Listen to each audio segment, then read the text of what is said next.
Hi, can you hear me? If you can just wave your hands. Awesome. Wave, let me see you can hear me. Let me see. Thank you for everyone coming in. Yeah. Good morning from here. Good morning. Are we waiting for more individuals? We are here. We are streaming both from our YouTube as well as on our Instagram. Somebody says no sound. Can you hear me now? Is it better now?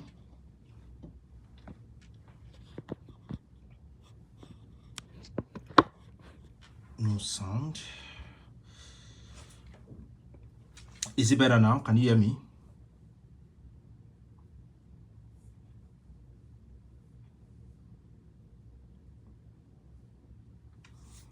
Okay, maybe I will disconnect and then connect again. I don't know why we don't have any sound yet.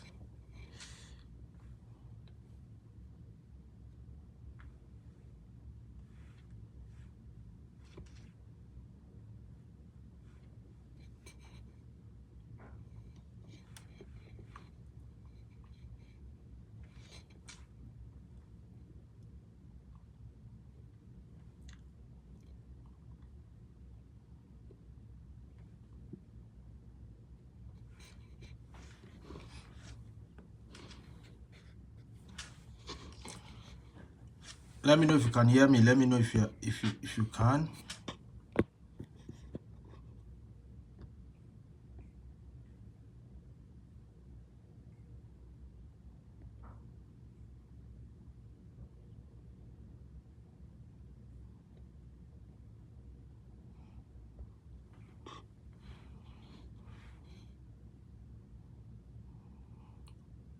As you are joining, if you can hear me, please do let me know. I had to shut down again and connect back.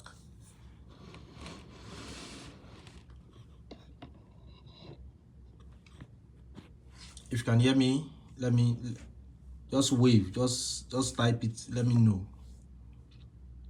Let me know you can hear me. There's no audio. What's happening with my audio?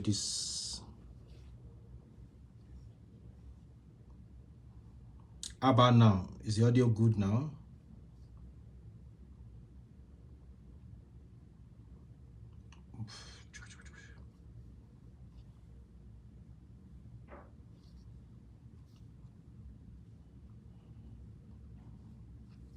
What's keeping the sound?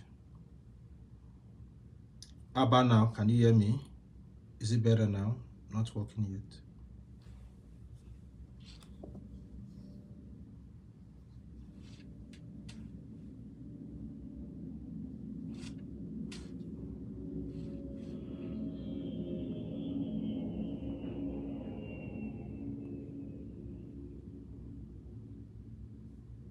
Well, maybe we might have to move to the YouTube if you can't hear me on the Instagram. I don't know why. Can someone from the YouTube confirm if they can hear me or not? I don't know why.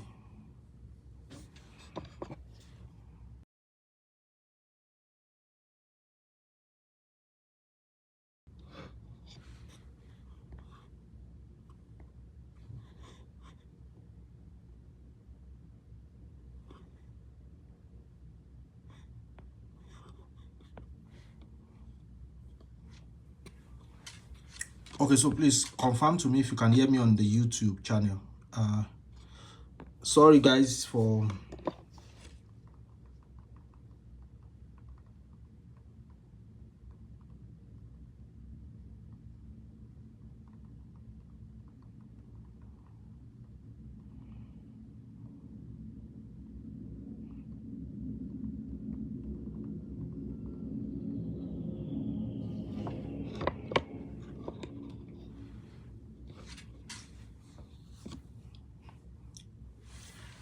can you for those on the YouTube, can you hear me?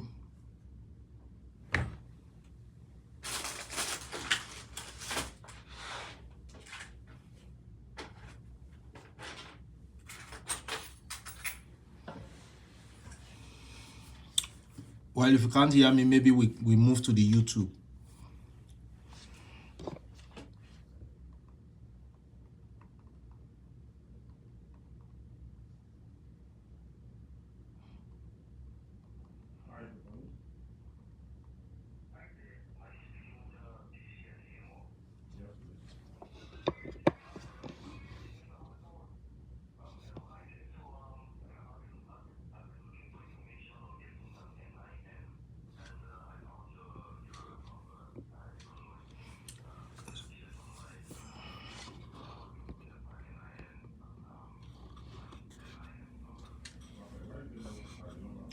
Well, you may want to move to the YouTube channel. Hi, good morning, everyone. Sorry for those who are trying to connect with us on our Instagram handle. I don't know why we are not able to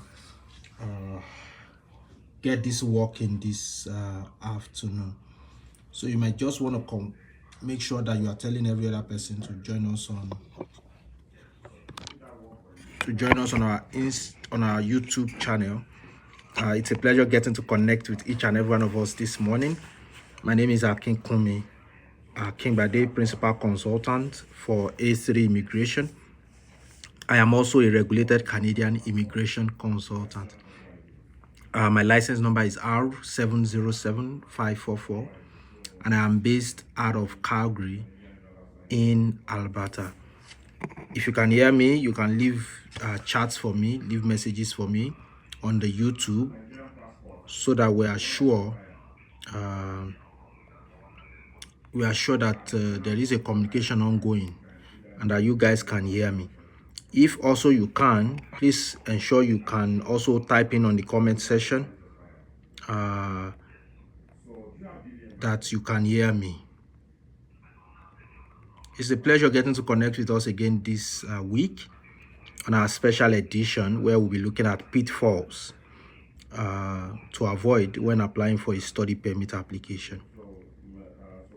I would want us to leave our questions. I've taken some questions. Some individuals have sent us some questions that we would be reviewing today. And for the 280 something persons who are already live with us, we're excited that you connecting with us. This is also an opportunity for you to share the video, like, subscribe to our YouTube channel if you have not already done so. And now sit back, relax, and let us get started on this journey. Now, to get us started with, if you are able to, you can also leave your questions on the comments. I'll take as much as I can in the process of addressing these concerns. Now, over time, for people who are looking at making fresh application, and for individuals who have had their study permit refused, we'll be addressing all of this as much as we can in the course of this presentation. The first thing that we need to take note of, usually when we hear refusals, we see a lot of stuffs online, a lot of informations that are not correct being shared online. It leaves us worrisome.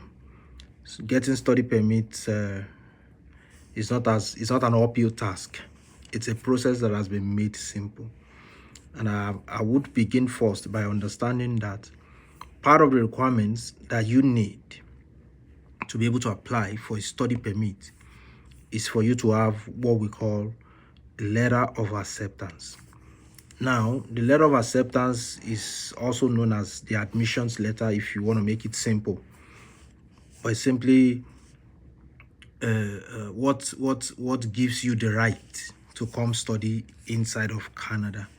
So when you have a letter of acceptance that is not genuine, you are sure that your study permit would be refused. So we're starting from the part that you need to understand and be sure that the study permit, that the LOA, that's the letter of acceptance that you have, is from a designated institution here in Canada. You must be sure that it is valid.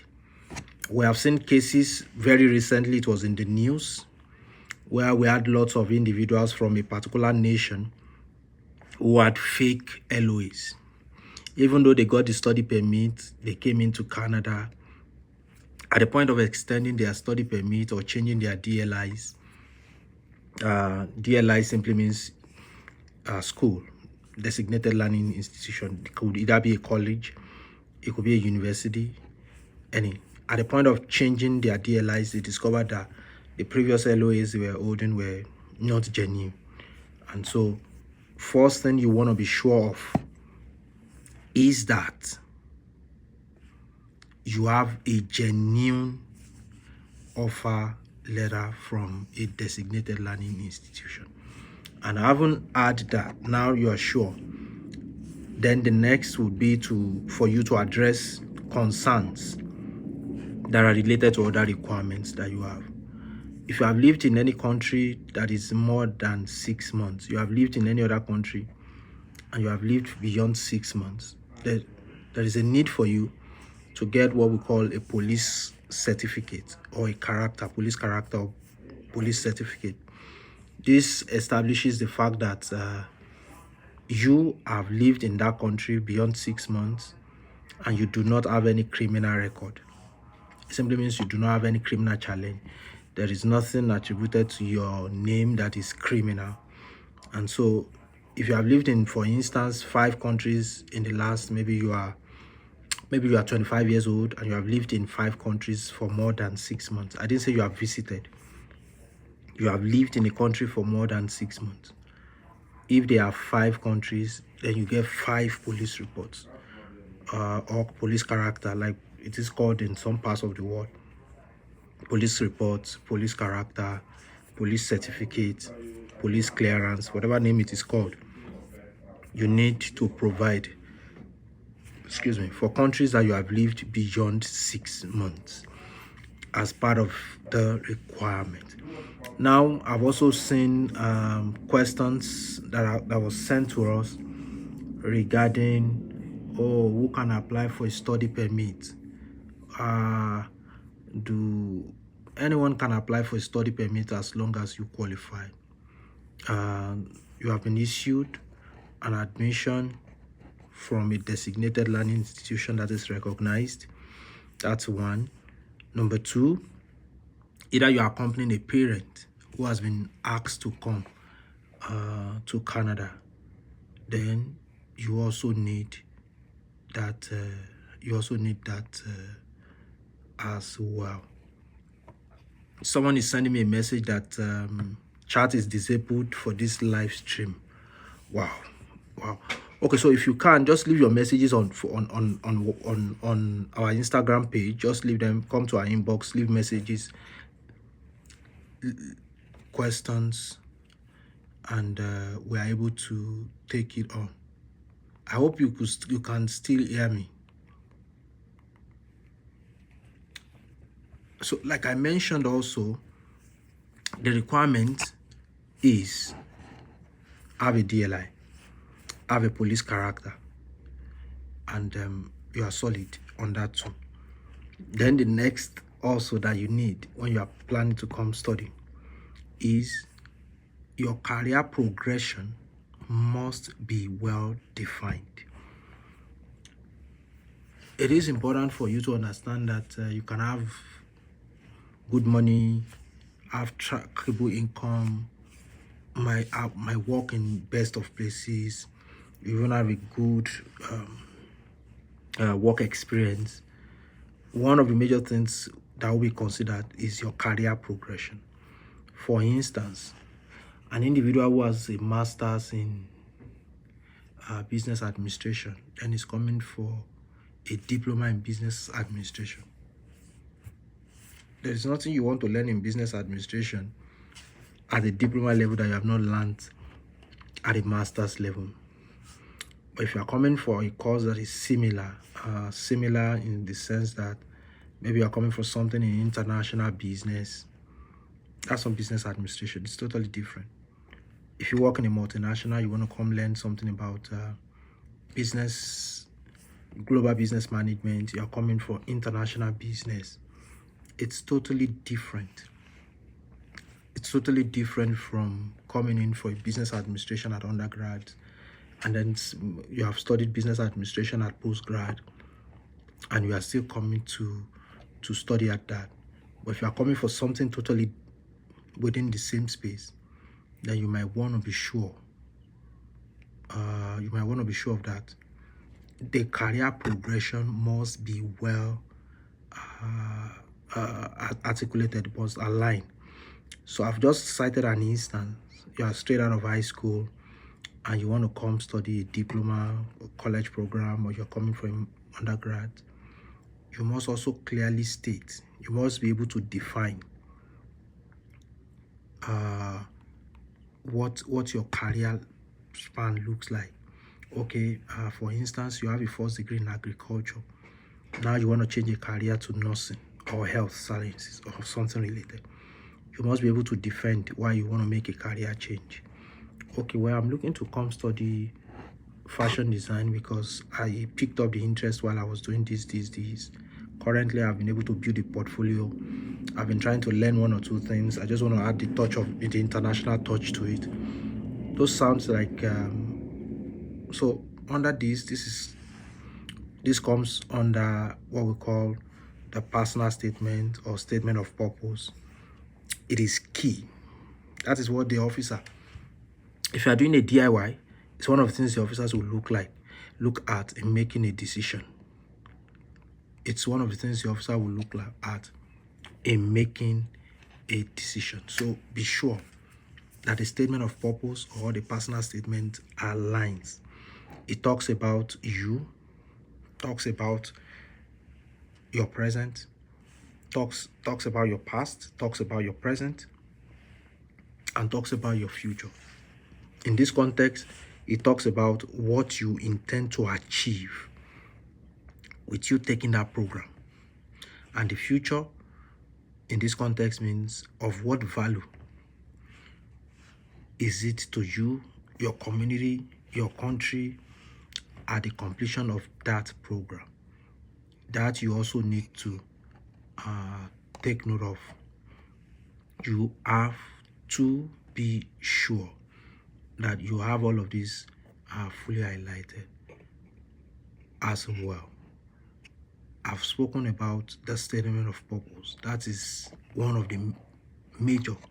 So when you see refusals that links such as the reasons is not consistent with the temporary purpose, it could be one of the factors responsible that you need to also address.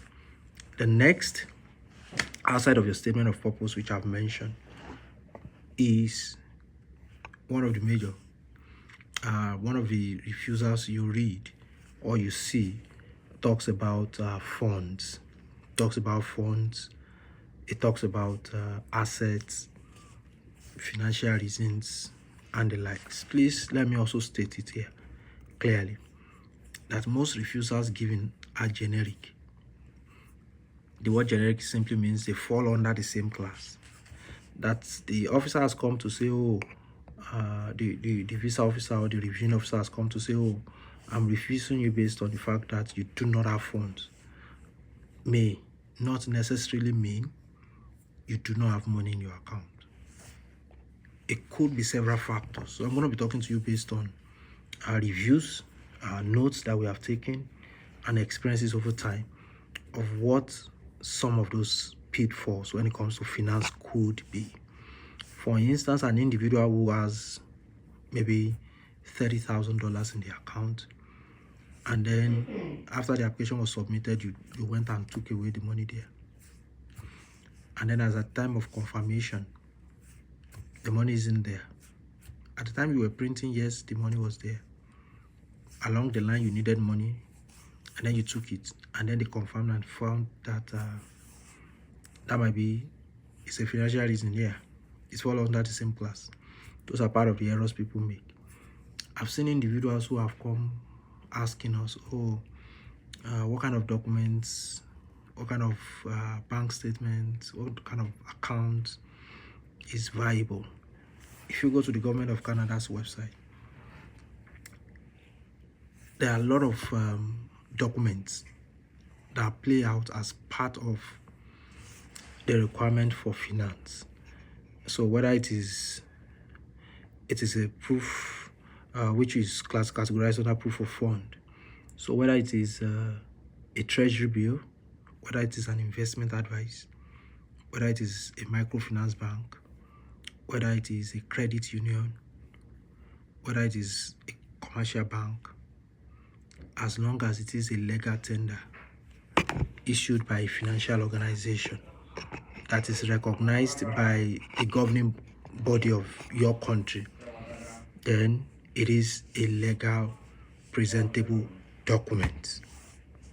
I've seen individuals who have reached out to say it was because it was a microfinance bank that was used. That's why I think the application was refused. I've seen individuals who come to say, you know what, because I had a lot of funds in the account, so how come would they tell me I don't have proof of fund? Well, I'm just explaining to you now. You must have that fund. If truly you say you have the money, then you should be able to show the money all through. If you don't have the money, you are going to take a loan from the bank. You need to present the proof of that document. That look, for this purpose of my study, I am taking a loan of $30,000 from the bank. And this is the proof. Just like when students here take loans and grants, it is also possible for you to do that. So you can actually take loan from the bank and get the document showing that you have the loan. It's better off than saying you have the money that you don't. That's actually fraud in the real sense of it. So if you have that, and then you must be able to also show the source of income. Somebody has, over the years, maybe you have ₦1 million, 500,000, $500, $1,000, then all of a sudden your bank document rises from $1,000 and goes straight up to $50,000. You need to be able to explain what has happened. Okay, maybe you sold a property, maybe you sold a car, maybe it was gift from your parents, from your loved ones, maybe it was community funding or community support. You need to be able to show documents to match how that came about. I hope you understand me. You should be able to. It's a major pitfall that you need to avoid. The error of, oh, they will understand how the money came. You should be ready to explain and show proper documentations. It's a country of documentations. If it is not documented, then it is not happening. That's a rule in finance. If it is not documented, then it is not. Forget it. It didn't happen. So in case you have taken a loan, all of a sudden you have dropped money in the account, you don't have proof to show that that was a loan, you don't have proof that you sold your property, or your family came together to support you, then it would also be classified under assets and finance as well. I've seen individuals who say they work with XYZ companies. There is no proof of where you work in the company. That's still not going to hold water as well. You need to go beyond, above and beyond, to prove that truly I work in this place. Truly this is what I did. Truly this is what my work schedule looked like. This is the proof of earnings. This is a reference letter from my company. These are other documentations that I have to prove that I have it. Then it becomes solid that way as well. Another reason why a lot of applications are refused, talk about family ties.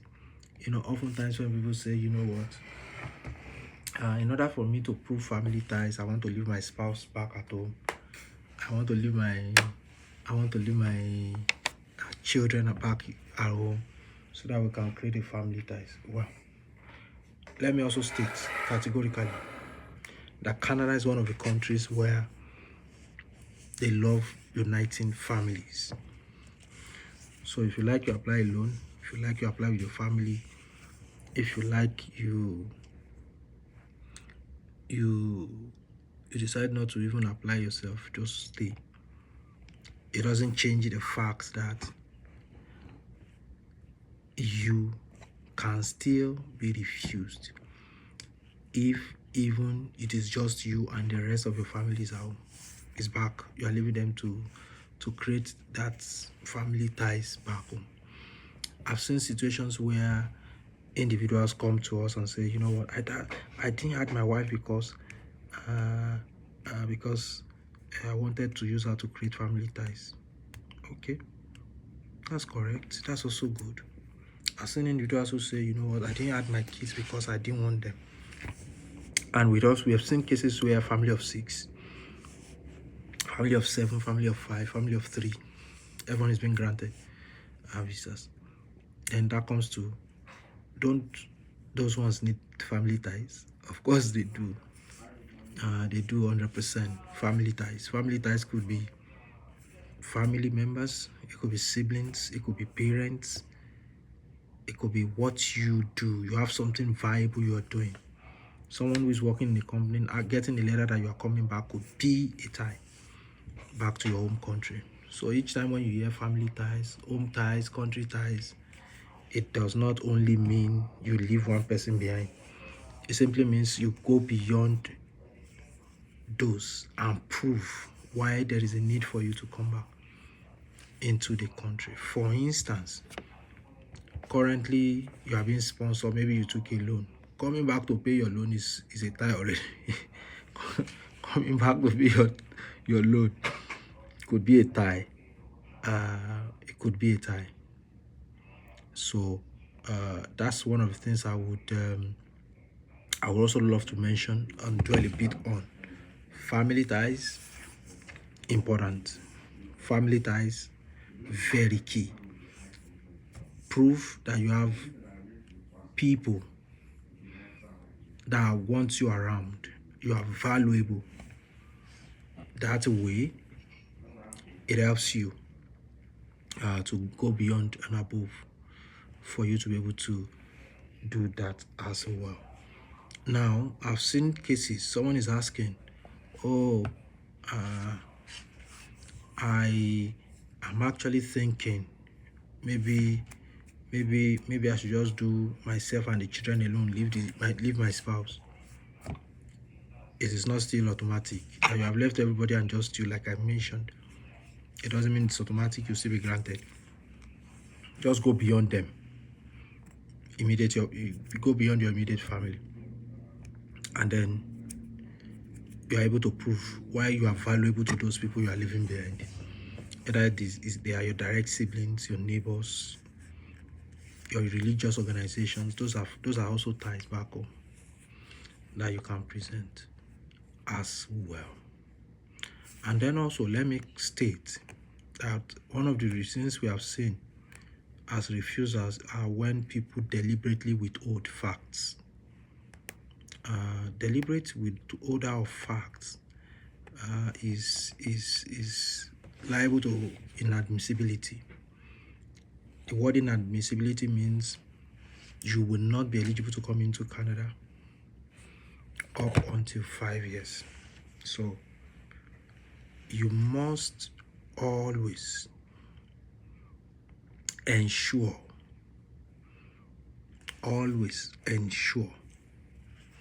that you disclose all.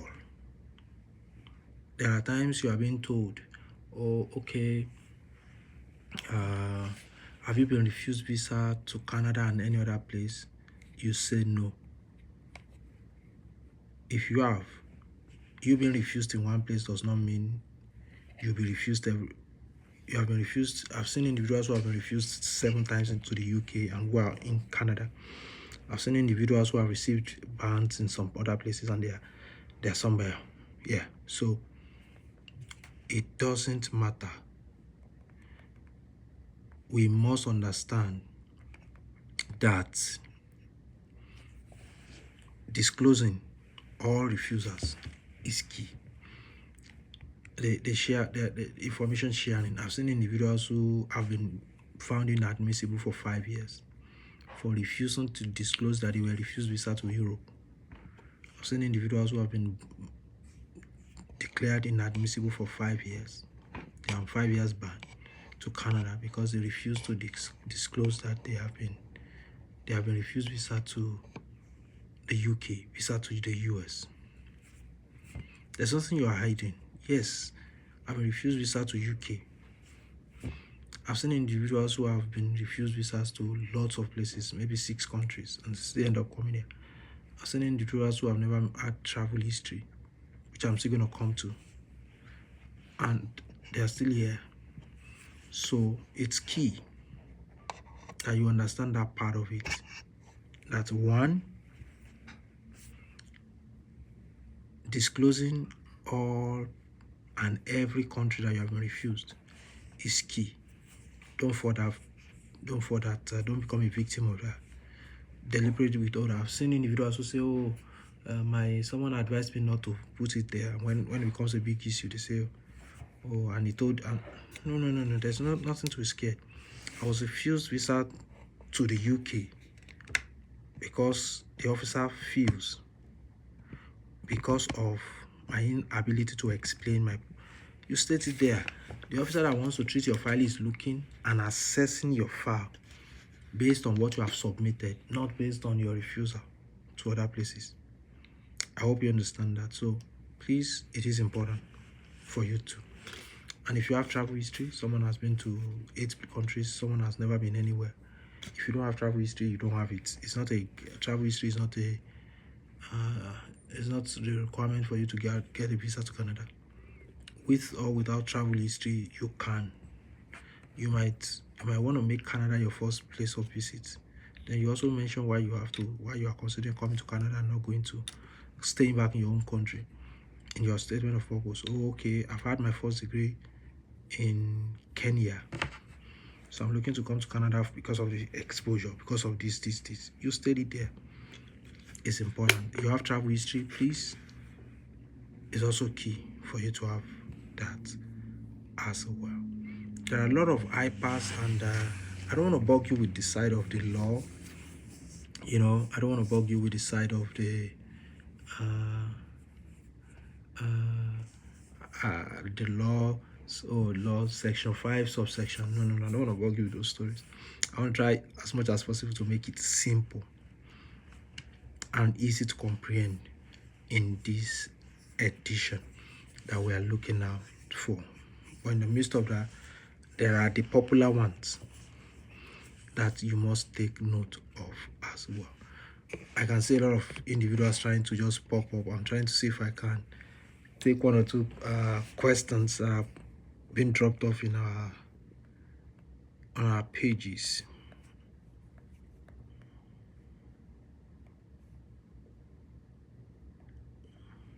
I'm trying to see a lot of individuals. Sorry guys, I'm trying to just take these questions. Okay, someone is asking,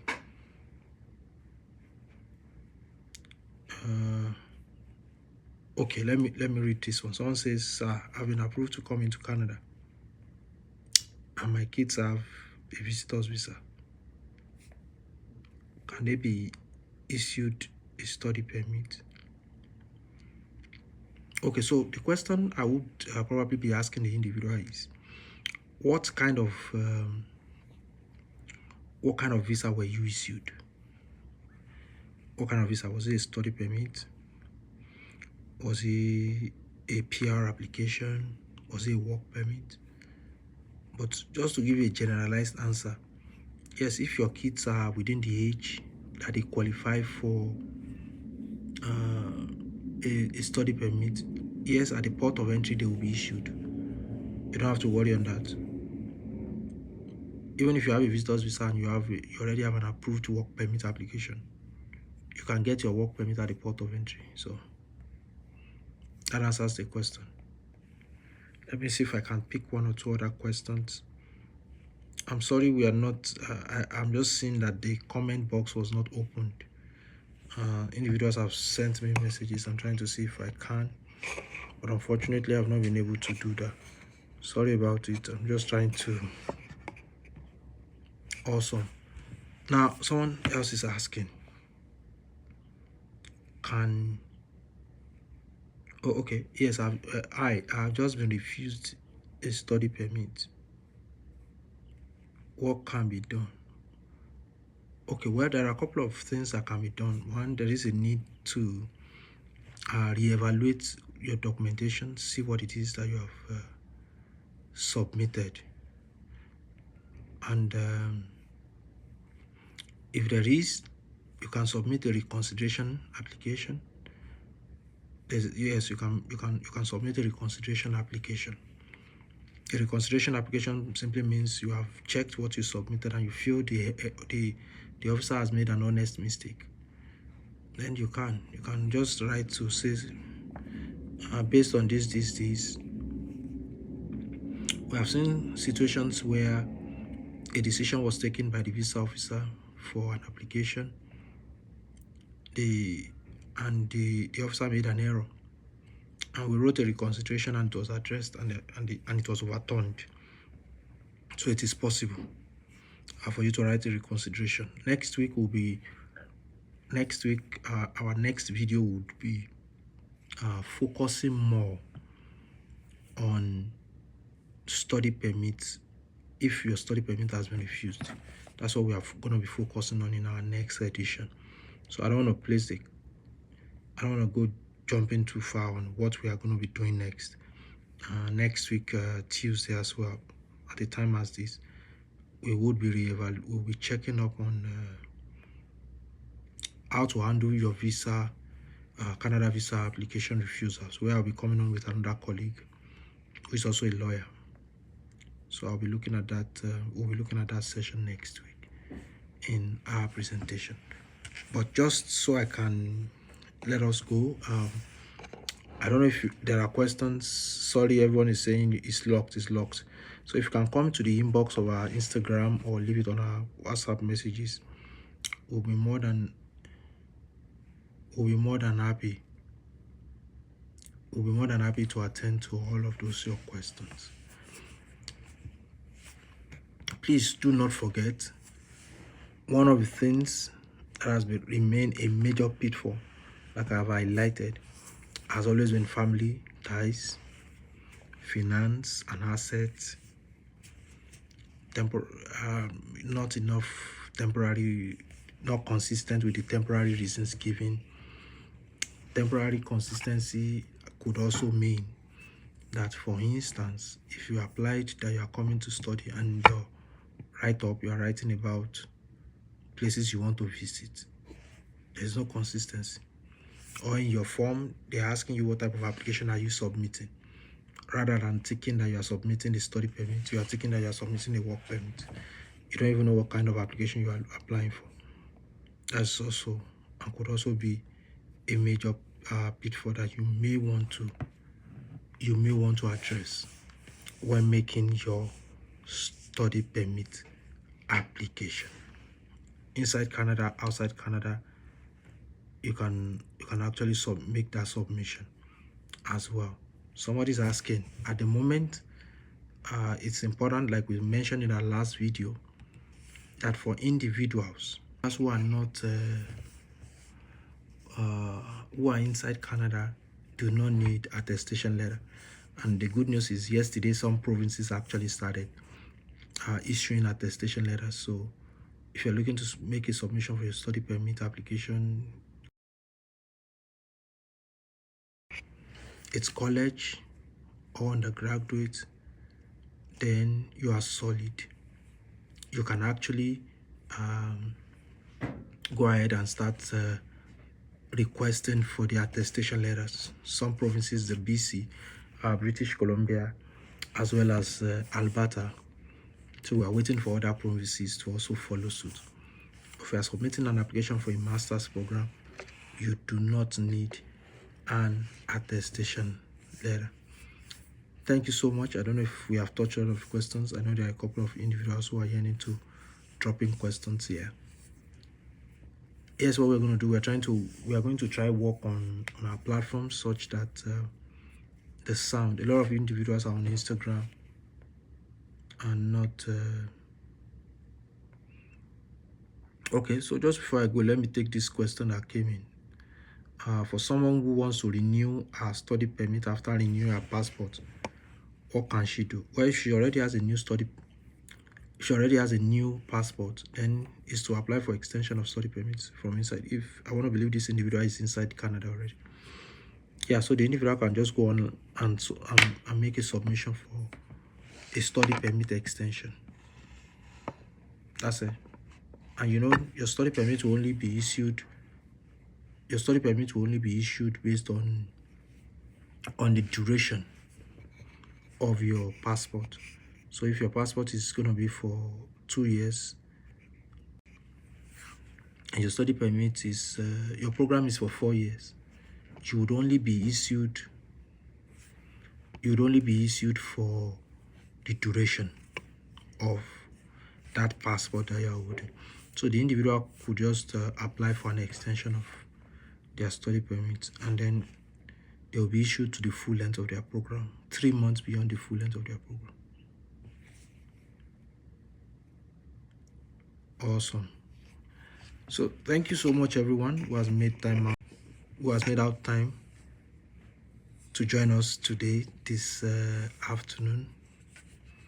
We are more than excited. Thank you to everyone who has joined us on our YouTube channel today. Thank you so much for making time out. We promise that the next time we would ensure that we do not have control over technical glitches, but we'll try as much as possible to see what we can do and do better the next time. Thank you so much, and take care and enjoy the rest of your day. Meanwhile, next week we're going to be looking at how do you handle your study permit or visa refusals, and I'll be bringing on another individual. Who will be more than happy.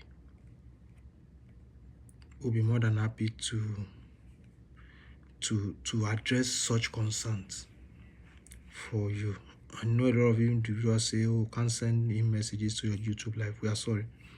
We'll look at that, and then we're able to see what went right and what went wrong. Someone is trying to send us a lot of messages are coming. Let me see if I can just wrap it up. Wow. Questions we are not able to address today, we'll address it next week when we gather again. Thank you so much, and enjoy the rest of your day. My name is Akinkunmi Akinbade, Principal Consultant, A3 Immigration, and we are more than happy to get you on your journey to come into Canada. Thank you, and bye-bye.